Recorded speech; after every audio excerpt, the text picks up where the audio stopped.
Binomial theorem द्विपद प्रमेय। इसमें बात करेंगे कि कोई भी आपका जो द्विपद प्रमेय दे रखा होगा, बाइनोमियल थ्योरम दे रखा होगा, जैसे मान लीजिए a+b⁴ का मान कितना होता है। किसी भी संख्या की पावर 0 मान पता होता है, 1 होता है। जैसे की पावर 0, x की पावर 0 उसका मान हमेशा 1 होता है। तो a+b⁴ का मान 1 होगा। अगर a+b⁴ का मान निकालना है तो a+b आ जाएगा। a+b की होल स्क्वायर होता है, इसका वो पता है। a²+b² + 2ab। a+b⁴ निकालना है, इसका पता है आपको। a³ + b³ + 3a² अगर मैं डॉट a+b⁴n का मान निकालना है तो इसको पता ही हो जाएगा आपको। nc0 a⁴n b⁴0 + nc1 a⁻n−1 b⁴1 + nc2 a⁻n−2 b⁴2 dot + ncn a⁴0 b⁴n हो जाएगा। या इसी को मिला के मैं ये बोल सकता हूँ कि a+b⁴n है, इसका फॉर्मूला हो जाएगा summation of ncr a⁻n−r b⁴r। मतलब आपको ये व्यापक रूप में ये फॉर्मूला याद रखना है कि a+b⁴n का फॉर्मूला होता है summation of ncr a⁻n−r b⁴r। ए का मतलब ये पहली वाली संख्या और बी का मतलब ये दूसरी वाली संख्या, एन का मतलब कितनी घात का वो बहुपद है। वो ये मतलब होता है समेशन योग। ये योग को दर्शाता है, एडिशन को दर्शाता है। जैसे मैं मान लीजिएगा x + y⁴ 5 है। ये द्विपद प्रमेय कोई भी दे रखा है तो मैं इसमें पूछूं कि इसके प्रसार में पदों की कुल संख्या कितनी आएगी। तो मैंने बताया आपको, अगर ये घात 0 है तो 1 पद आएगा। अगर 1 घात है तो 2 पद होंगे। अगर 2 घात है तो 3 पद आएंगे। अगर 3 है तो 1 2 3 4 पद आएंगे। n है तो n+1 पद आएंगे। मतलब जितनी घात है उससे पदों की संख्या एक ज़्यादा होती है। तो यहाँ पर घात 5 है। अगर मैं यहाँ घात पूछूं कितने घात का है द्विपद प्रमेय, तो 5 घात का है द्विपद प्रमेय है। लेकिन यहाँ पदों की संख्या पूछूं कितने पद होंगे तो एक ज़्यादा होंगे, तो यहाँ पर 6 आ जाएगा।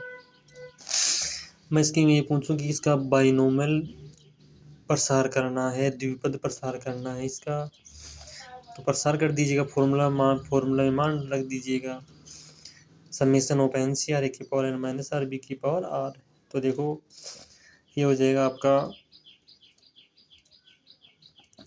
यहाँ पर देखो a का मान x है, b का मान y है, n का मान यहाँ पर 5 है। इसके अंदर मान डालना है, कुछ नहीं करना है। यहाँ 5c0 x⁴ 5 y⁴0।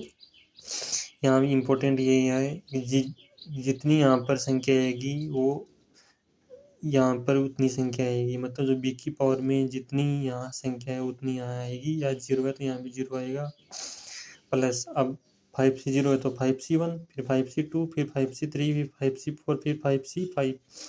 x की घात 5 है तो 6 तो होने से गई, तो फिर कम होगी तो x⁴4 x⁴3 x⁴2 x⁴1 x⁴0। यहाँ y⁴0 है तो y⁴ माइनस में तो होने से गई, तो y⁴1 आएगी, फिर y⁴2 आएगी, फिर y⁴3 आएगी, फिर y⁴4 आएगी, y⁴5 आएगी।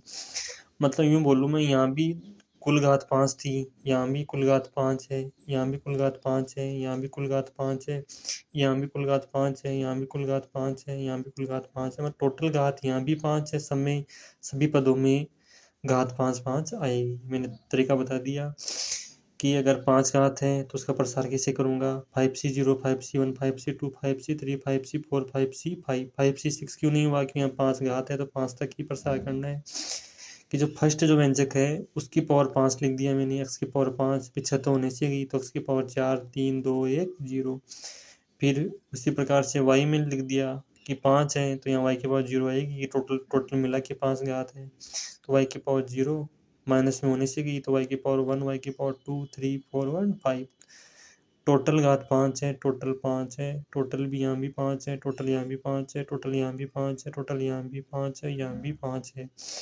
मतलब द्विपद प्रसार में ये खास बात होती है, टोटल जो घात होती है वो समान रहती है। प्रथम पद है उसकी घात क्रमागत घटती जाती है, द्वितीय पद की घात है वो क्रमागत बढ़ती जाती है। ये इसमें 3 चीज़ देखने को मिलती है कि जो व्यंजक की जो टोटल घात है वो समान रहती है।